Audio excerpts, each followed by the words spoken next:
Despite new pledges of aid, international leaders provided downbeat assessments of the current battle against Ebola.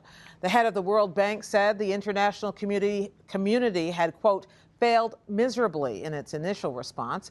The director of the CDC said the situation reminded him of the early days of the AIDS epidemic.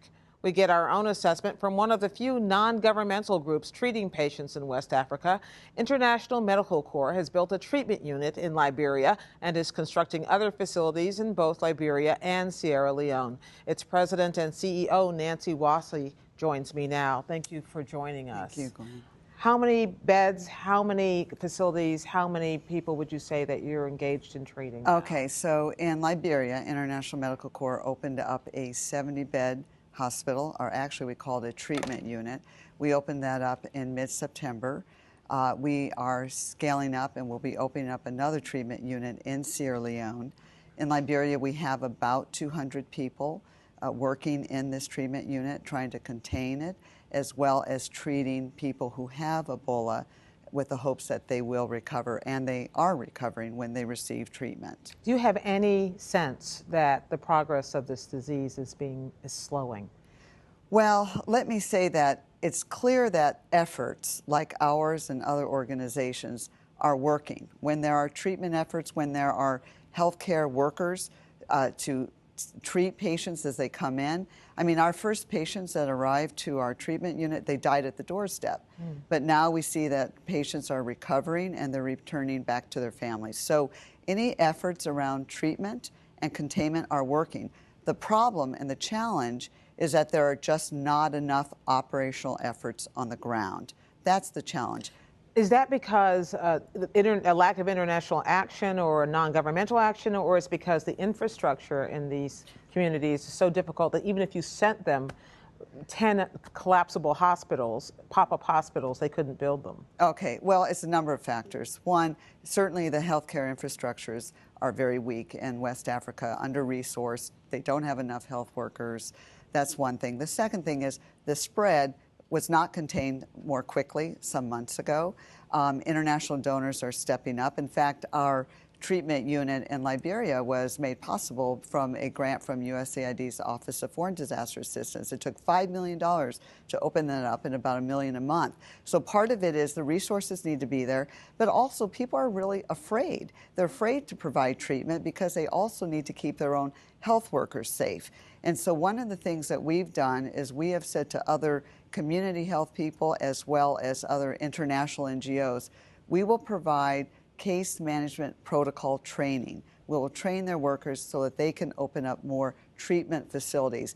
The problem we have now is that the disease and the outbreak is outpacing the operational efforts on the ground. There are a lot of plans in place, by the way, to change that, and we're still within that window. Well, this part about how you keep health workers safe is something that was raised in a piece we had on the NewsHour last night about CDC workers preparing to go abroad. It takes 20 minutes to get into one of those suits, as long to get out of those suits, and it's possibly more difficult.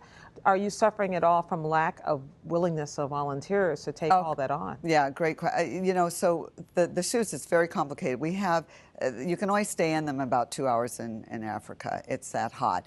We have a buddy system because people make mistakes. And so we have someone watching the other health workers so that they don't infect themselves through a basic mistake. But what we're finding is that, you know, when people are properly equipped and they have the proper protocols in place, they can successfully treat patients and it can be contained. But that training, that knowledge is very important. And so what we've done is we have said, you know, when organizations come to, you know, say Liberia, we will provide 7 to 10 days of training.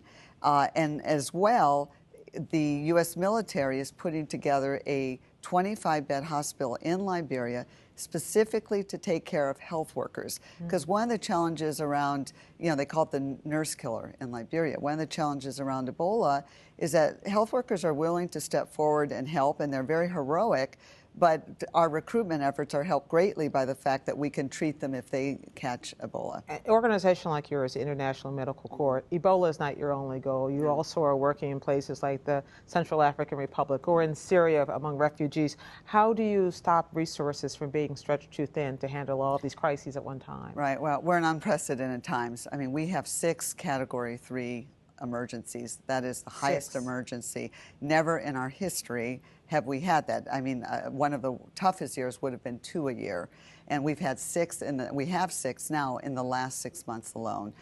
So, you know, it's all hands on deck. We're hopeful that supporters, you know, both government agencies and private sector, the private sector is starting to step in to the Ebola fight, the refugee crises. They're an important part of these efforts. But the fact is, it's like we have to do it on all fronts, frankly.